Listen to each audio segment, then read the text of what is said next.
Video में आगे बढ़ने से पहले एक रिक्वेस्ट है। हमारा ये और भी दो चैनल है, इन दोनों चैनल का लिंक आपको वीडियो के डिस्क्रिप्शन में मिल जाएगा, तो प्लीज़ ये दोनों चैनल को भी आप सब्सक्राइब ज़रूर कर लेना। इन दोनों चैनल्स पर भी मैं डेली आप लोगों के लिए वीडियो पोस्ट करता रहता हूँ।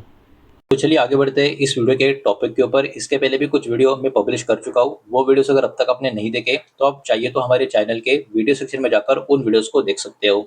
तो देखिए यहाँ पर हम डिस्कशन करने वाले बालो फोर्ज इंडस्ट्रीज लिमिटेड इस कंपनी के बारे में, बिकॉज बहुत ही बड़ा एक खबर इस कंपनी के साथ अभी कनेक्ट हो चुका है, उसको यहाँ पर सिंपल वे में आपके सामने प्रेजेंट करने वाला हूँ। इसका अभी का प्राइस 500 रुपए के काफी करीब नजर आ रहा है। आज के दिन आप देख सकते हो 7.24% का काफी अच्छा खासा तेजी इस स्टॉक में हमको देखने को मिला, बिकॉज खबर ही इस कंपनी के बारे में काफी बड़ी निकल कर आ रही है। इसका अगर आप एनएससी के ऊपर लॉन्ग टर्म का पैटर्न देखोगे तो आप लॉन्ग टर्म के पैटर्न में आपको देखने को मिलेगा ये वाला स्टॉक का ऑल टाइम हाई का जोन अक्टूबर 2024 में 844 रुपीज के आसपास का था। अब देखिए ये वाला गूगल चार्ट है, ठीक है। अगर आप कैंडल पैटर्न पे देखोगे तो आपको स्विंग आई में इसके भी ऊपर का लेवल दिख जाएगा, लेकिन गूगल चार्ट के ऊपर के लेवल्स के दिखते नहीं है, क्लोजिंग लेवल दिखते हैं। तो इसके हिसाब से 844 845 के आसपास इसका ऑल टाइम हाई का लेवल है, और वहां से गिर गिर के अभी स्टॉक 500 रुपए के आसपास हमको आता हुआ देखने को मिल रहा है। अगर हो सके तो यहाँ पर मैं कैलकुलेशन करके आपको बताने की कोशिश करूं तो आप देख सकते हो 40.7 मतलब ऑलमोस्ट 41% की गिरावट इस स्टॉक में अपने ऑल टाइम हाई से अब तक हमको यहाँ पर देखने को मिल रही है। तो अब चलिए आगे बढ़ते हैं और सबसे पहले उस खबर को देख लेते हैं जिसके कारण ये वाला शेयर आज के दिन बाजार की बहुत ज्यादा फोकस में रहा और अगले कुछ समय तक बाजार के फोकस में बना रह सकता है। तो देखिए एक्चुअली इस कंपनी को एक बहुत ही बड़ा एरोस्पेस का ऑर्डर यहाँ पर हमको देखने को मिल रहा है, और इस इंडस्ट्री में भी इस कंपनी की बड़े लेवल पे एंट्री होती भी हमको नजर आ रही है। तो बालो फोर्ज इंडस्ट्रीज को यहाँ पर रिसीव हो चुका है एक नया ऑर्डर, और ये ऑर्डर है सप्लाई करने का प्रिसिशन इंजीनियरिंग कंपोनेंट्स एरोस्पेस और एविएशन सेक्टर के लिए। तो ये एक ओवरव्यू आपको देखने को मिल रहा है। अभी थोड़ा और आगे बढ़ते हैं। What will the company supply, अभी इसके अंतर्गत कंपनी क्या क्या सप्लाई करेगी।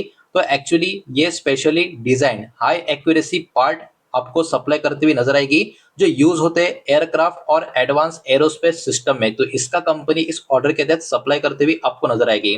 अब देखिए इसके लिए एडवांस पेमेंट की बात करें वो भी कंपनी को रिसीव हो चुका है। कंपनी को रिसीव हो चुका है एडवांस पेमेंट कभी 25 मई 2026 को। इसका मतलब डेवलपमेंट और जो प्रोडक्शन का वर्क है कंपनी का ओवरऑल इस प्रोजेक्ट के लिए ऑफिशियली शुरुआत इसकी हो चुकी है। तो यहाँ पर बहुत सारी चीजें स्टेप बाय स्टेप इस रिपोर्ट में मेंशन की गई है, वही मैं एकदम सिंपल वे में आपके सामने यहाँ पर एक एक करके प्रेजेंट कर रहा हूँ। अब देखिए ये कंपनी का पहला एंट्री एरोस्पेस सेक्टर में आपको देखने को मिलेगा। तो देखा जाए तो कंपनी के लिए एक बहुत ही बड़ा हिस्टोरिकल मोमेंट भी आपको नजर आना चाहिए। अब देखिए ये जो ऑर्डर है कंसिडर किया जा रहा है एक बहुत ही इंपॉर्टेंट मार्क है कंपनी के लिए, बिकॉज ये कंपनी का ऑफिशियल एंट्री ग्लोबल लेवल का एरोस्पेस इंडस्ट्री में पहली बार होता हुआ हमको देखने को मिल रहा है। तो ये अपने आप में काफी बड़ी अचीवमेंट इस कंपनी के लिए यहाँ पर निकल कर आ रही है। अब देखिए एरोस्पेस इंडस्ट्री अपने आप में काफी हाई लेवल की इंडस्ट्री मानी जाती है, और यहाँ पर हाई स्टैंडर्ड्स भी मेंटेन करना आगे लेकर जाना काफी जरूरी है। एरोस्पेस मैन्युफैक्चरिंग के लिए बहुत सारे चीजों का रिक्वायरमेंट लगता है, जैसे कि क्वालिटी स्टैंडर्ड बहुत ज्यादा अव्वल दर्जे के यहाँ पर होने चाहिए। एडवांस मेटल इंजीनियरिंग का काफी अच्छा खासा एक्सपीरियंस के साथ साथ उसको किस तरीके से इंप्लीमेंट करते हैं वो भी आपके पास प्रोसेस होना जरूरी है। इसके अलावा प्रोडक्शन का जो प्रोसेस है वो भी काफी प्रिसाइज तरीके से हाईली प्रिसाइज तरीके से यहाँ पर अप्लाई होता हुआ नजर आता है। तो ये बहुत सारे हाई लेवल के स्टैंडर्ड इस इंडस्ट्री में आपको देखने को मिलेंगे। अब इसके ऊपर कंपनी का जो मैनेजमेंट है उनका रिएक्शन क्या है। कंपनी के मैनेजमेंट ने बोला है कि वो बहुत ज्यादा एक्साइटेड है, बिकॉज एरोस्पेस सेक्टर में इनका जो एंट्री हो चुका है वो कहीं ना कहीं इसको मान रहे हैं एक बहुत ही बड़ा अचीवमेंट, जो ऑब्वियस सी बात है भी। अब देखिए इसके तहत इनको ऑर्डर भी कहाँ से मिला है। इनको ऑर्डर भी अमेरिका से मिला है, अमेरिका की कंपनी इनकी तरफ से। तो order has come from alpha aircraft system INC, जो अमेरिका की कंपनी आपको देखने को मिलेगी। तो अपने आप में पहला बड़ा एंट्री, और ऊपर से अमेरिका से इनको इस इंडस्ट्री का बहुत ही बड़ा ऑर्डर मिला है। अब देखिए व्हाट दिस अचीवमेंट शोज, मतलब इतना बड़ा एंट्री होने के बाद अमेरिका से भी ऑर्डर इनको मिला, तो इसका मतलब क्या निकल कर आता है। तो देखिए मैनेजमेंट ने क्या बोला है, ये अचीवमेंट रिफ्लेक्ट करती है कि कंपनी का जो इंजीनियरिंग का क्वालिटी है वो काफी मजबूत है। ग्लोबल स्टैंडर्ड के हिसाब से कंपनी के कमिटमेंट भी काफी बढ़िया है, इसकी वजह से कंपनी को ये ऑर्डर भी मिला है। और कंपनी का जो मैन्युफैक्चरिंग का कैपेबिलिटीज है वो भी ओवर द इयर्स काफी अच्छा खासा बिल्ड होता हुआ हमको देखने को मिल रहा है। तो ये मैनेजमेंट की तरफ से भी काफी बढ़िया पॉजिटिव कमेंट्री आते भी हमको देखने को मिल रही है, जिसका रिफ्लेक्शन भी स्टॉक में होता हुआ हमको नजर आ रहा है। अब देखिए benefit for north American market, company also believe ये जो ऑर्डर इनको मिला है इसके कारण इनका जो प्रेजेंस है काफी ज्यादा मजबूत होता हुआ नजर आएगा नॉर्थ अमेरिकन मार्केट में, यानी ग्लोबल लेवल पे खास करके नॉर्थ अमेरिका का मार्केट में इस कंपनी का एक्सपोजर आने वाले समय में इस ऑर्डर के वजह से और भी बढ़ता हुआ नजर आ सकता है। जहां तक बात करें लॉन्ग टर्म के ग्रोथ प्लान की, तो यहाँ पर इन्होंने क्या बोला है, मैनेजमेंट ने ऐड किया है that this step support their long term plan, मतलब ये वाला जो इनको ऑर्डर मिला है अमेरिका की तरफ से, तो कहीं ना कहीं ऑर्डर इनको मदद कर सकता है, सपोर्ट कर सकता है जो इनका लॉन्ग टर्म का प्लान है, किस चीज का, अपना खुद का जो कंपनी का प्रोडक्ट का पोर्टफोलियो है उसको इनको और भी एक्सपांड करना है और इनको हाई मार्जिन इंडस्ट्री में भी एंटर करना है। इसके अलावा फोकस जो होगा एडवांस टेक्नोलॉजी के ऊपर होगा और कॉम्प्लेक्स मैन्युफैक्चरिंग सेक्टर्स के ऊपर इनका पूरा फोकस होगा, जिसके लिए ये पूरी तैयारी करते हुए आपको देखने को मिलेंगे। तो सब कुछ मैनेजमेंट की तरफ से भी काफी पॉजिटिव कमेंट्री निकल कर आ रही है, फ्यूचर आउटलुक भी काफी बढ़िया निकल कर आ रहा है, लॉन्ग टर्म का ग्रोथ प्लान का आइडिया भी काफी बढ़िया निकल कर आ रहा है और अभी एरोस्पेस इंडस्ट्री में एंट्री होने के बाद अमेरिका की तरफ से भी एक बहुत ही बड़ा ऑर्डर इस कंपनी को मिल चुका है। तो चलिए आगे बढ़ते हैं, बचा हुआ जो डेटा है उसको भी एक एक करके देख लेते हैं, लेकिन आगे बढ़ने से पहले वीडियो को प्लीज लाइक कर देना, वीडियो को शेयर कर देना, पहली बार चैनल पर आ चुके हो तो चैनल को भी सब्सक्राइब जरूर कर देना। तो देखिए अभी हम बात करेंगे कंपनी के प्रॉफिट एंड लॉस के डेटा की, कंसोलिडेटेड फिगर्स होंगे, जो भी फिगर्स होंगे करोड़ में यहाँ पर होंगे। तो देखिए यहाँ पर स्क्रीन के ऊपर पिछले 5 फाइनेंशियल ईयर का डेटा हम चेक कर सकते हैं, तो इसको आराम से यहाँ पर हम देखेंगे। 5 साल का डेटा मतलब एक बहुत ही अच्छा खासा व्यू यहाँ पर हमको देखने को मिल जाएगा।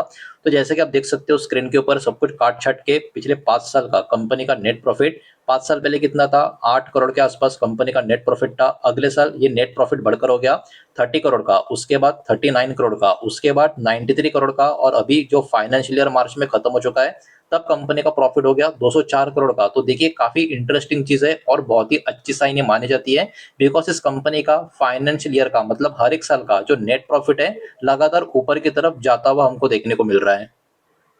अब थोड़ा सा आगे बढ़ते हैं और चेक कर लेते हैं कंपनी का शेयर होल्डिंग पैटर्न का डेटा। तो देखिए मार्च 2026 के हिसाब से जो लेटेस्ट पैटर्न है वही आपके सामने प्रेजेंट कर रहा हूँ। प्रमोटर के पास की होल्डिंग 54.39% की है, थोड़ा सा अप्स एंड डाउन पिछले कुछ क्वार्टर में प्रमोटर की होल्डिंग में आपको नजर आ रहा है। प्रमोटर का प्लेज होल्डिंग भी 1.40% के करीब का, मतलब हर 100 शेयर्स के पीछे प्रमोटर ने अपना एक शेयर गिरवी रखा है, ऐसे इसका मतलब निकल कर आता है। लेकिन ओवरऑल प्रमोटर का होल्डिंग भी ठीक ठाक साइज का आपको यहाँ पर देखने को मिल रहा है। अब बात करें एफएस की होल्डिंग की, तो देखिए एफएस की होल्डिंग पिछले कुछ क्वार्टर से लगातार कम होते हुए आपको देखने को मिलेगी और अभी 6.03% की एफएस की होल्डिंग है। डीएस की होल्डिंग की बात करें 0.89% की है और कंपेयर टू प्रीवियस क्वार्टर अभी के टाइम डीएस की होल्डिंग इंक्रीज होते हुए हमको देखने को मिल रही है। गवर्नमेंट की होल्डिंग 4.02% के करीब है, हल्का सा डिक्रीज इसमें आपको देखने को मिलेगा और पब्लिक होल्डिंग में एक इंक्रीमेंट है कंपेयर टू प्रीवियस क्वार्टर, अभी 34.68% की नजर आ रही है। तो काफी ऊपर नीचे वाला शेयर होल्डिंग पैटर्न आपको देखने को मिलेगा, लेकिन अभी भी इस कंपनी के जो मेजोरिटी शेयर होल्डर्स है वो प्रमोटर ही आपको देखने को मिलेंगे और एफएस के पास भी 6% की ठीक ठाक होल्डिंग हमको नजर आ रही है। तो देखिए जो इंपॉर्टेंट खबर थी एरोस्पेस कैटेगरी में इसके एंट्री और उसके बाद अमेरिका से इतना बड़ा ऑर्डर जो कंपनी को मिल चुका है, सब कुछ यहाँ पर मैंने आपके सामने एक्सप्लेन कर दिया है और ये सारा का सारा डेटा एजुकेशनल इन्फॉर्मेशनल पर्पस के हिसाब से ही है। किसी भी तरीके का इन्वेस्टमेंट का एडवाइस या स्टॉक का रिकमेंडेशन मैंने आपको दिया नहीं है, ना ही मैं आपको दे रहा हूँ। ये बात भी यहाँ पर आप ध्यान में रखें। उम्मीद करता हूँ वीडियो समझ आया होगा, पसंद आया होगा तो वीडियो को लाइक करें, दोस्तों शेयर करें। पहली बार चैनल पर आ चुके हो तो सब्सक्राइब भी कर देना और कोई भी स्टॉक में निवेश करने से पहले खुद की स्टडी रिसर्च जरूर करें, फाइनेंशियल एडवाइजर की सलाह जरूर ले। मिलते हैं नेक्स्ट वीडियो में, धन्यवाद।